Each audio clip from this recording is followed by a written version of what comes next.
Hello my beautiful bookish friends and welcome back to my channel. So today I'm going to be going over my 2022 reading stats with you all and doing a bit of a wrap up. Now unlike last year, I'm not going to go through every single book that I read.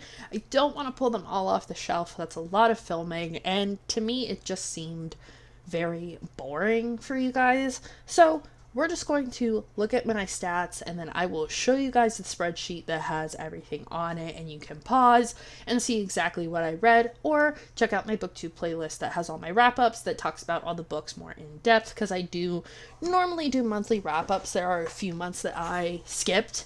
But those you can see in the spreadsheet. So first and foremost, we have how many books I read per month.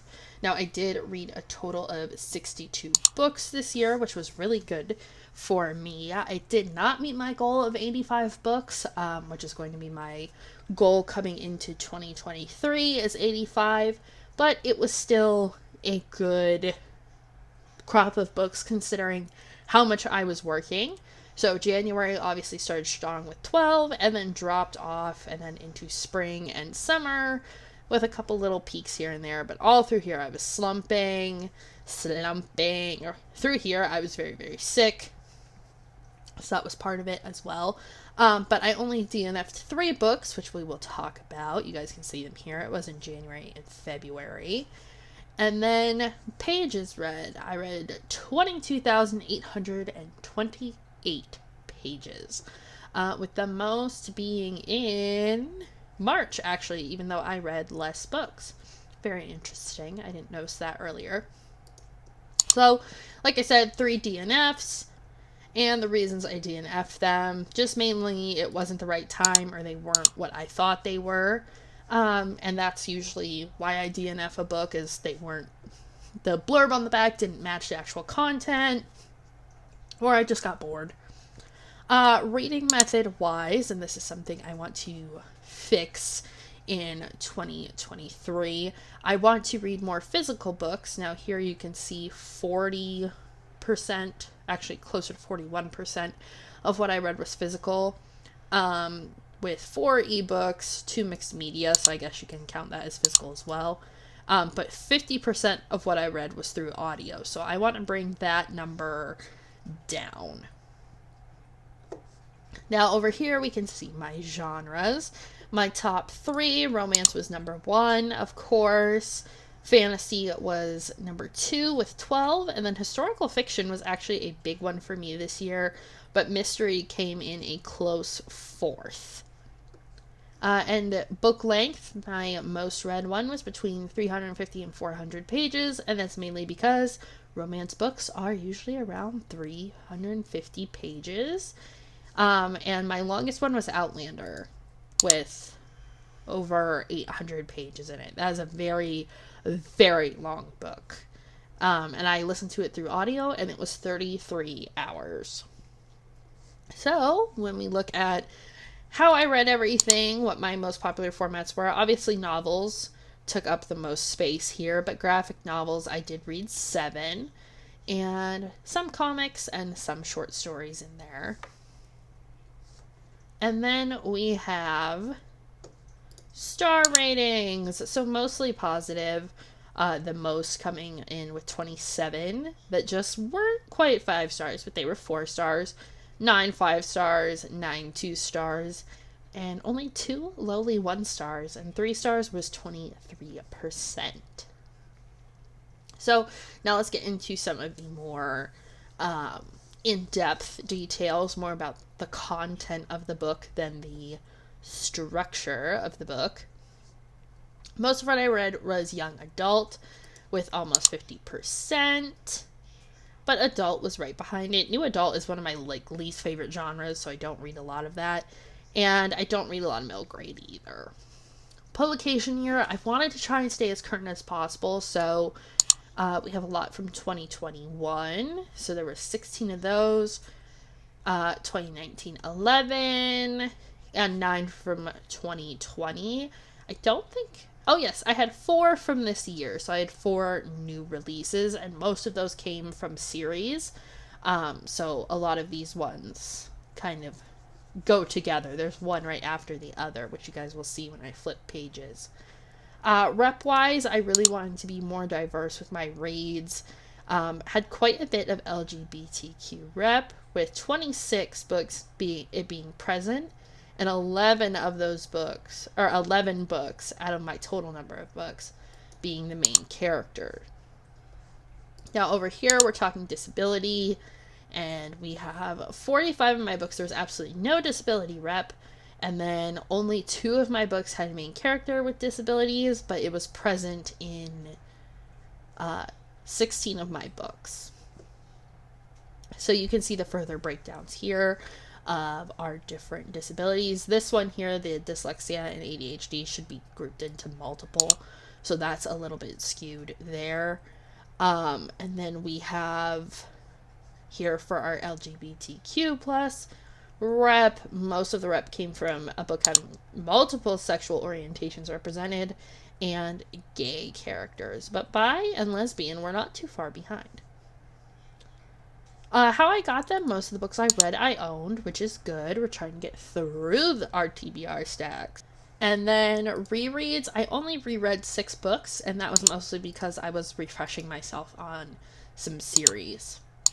Speaking of series and standalone, I mostly read from series this year, which was one of my reading goals. So 42 books came from a series, and I finished 9 series this year. Now this does include series I did not finish all the books in it, but I personally am finished with the series.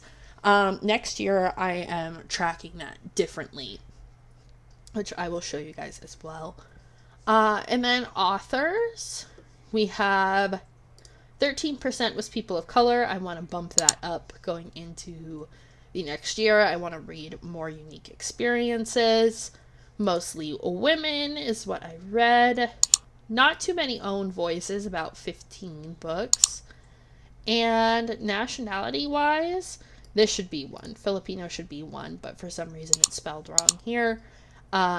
Asian authors is where I had the most. And then nationality-wise, mostly American, obviously English-speaking languages because I speak English. That's what I read. I don't speak any other I don't speak fluently in any other languages. And my most read authors were Mackenzie Lee and Kiera Cass. That's because I read the Selection series, or part of it, I should say. And then I started the Gentleman's Guide series. So that is all Miss Mackenzie Lee. And then we have new and returning authors. I mostly read from authors that I had read from before. So looking at my books as a whole, here is the first 33 you guys can check out and look at. The ones I did DNF for A Serial Killer's Daughter, Olivia Twist, and These Violent Delights, which I will revisit because I would like to read this book. But here they are. Then if we scroll down to, let's see, where were we at? There we are. This is the rest of what I read. This one, just ignore. We're going to ignore these 2 rows because the only reason they were there was to put them in the new stat sheet because I haven't finished those books. So, here it is. Everything all happy. And if we look over here, obviously I showed you my star ratings. The book that took me the longest to read was Outlander, but that's because I had to return it briefly when I checked it out because I got it from the library and I had to return the audiobook and then go back on the wait list. But the physical book that took me longest, it took me 133 days to get through A Crown of Gilded Bones because I was slumping and that book was not my favorite at all, which was highly, highly disappointing. And if we look over here, you can see all of my notes. I'll show you the first half, so if you want to pause, you can look at it. Some funny ones here. Let's see. Carrie My Queen for Carrie Mascalco, of course. couldn't get into it. Let's see. Way better than I expected was It Ends With Us. I have changed my opinion on that book a lot. Why Did I Wait So Long for Daughter of the Pirate King? A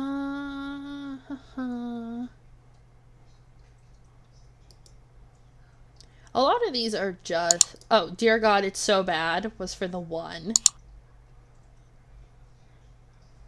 A lot of these are just, like,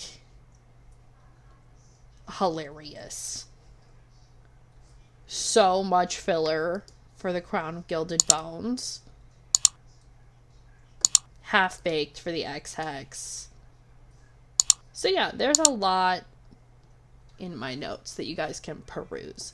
So speaking for goals for next year, I'm already reading for the year and the month. I finished a graphic novel today, and then I'm working on finishing these two here. So not too much. I already have a 4-star read, and this is just Call Pile version 4. You guys can go to Book Roast. She has it on there. It's her whole setup.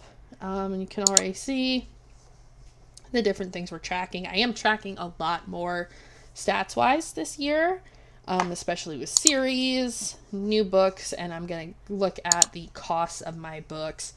Not that I read, but that I, like, as I buy them and acquire them, and try and keep, like, a budget. I want to keep, like, the total overall cost low, and the total number of books acquired equal with them being read. So that was a quick little rundown of all the books I read this year. I hope you guys read a lot in 2022 and are already getting started with 2023's reading goals. Let me know what your guys' reading goals are down below.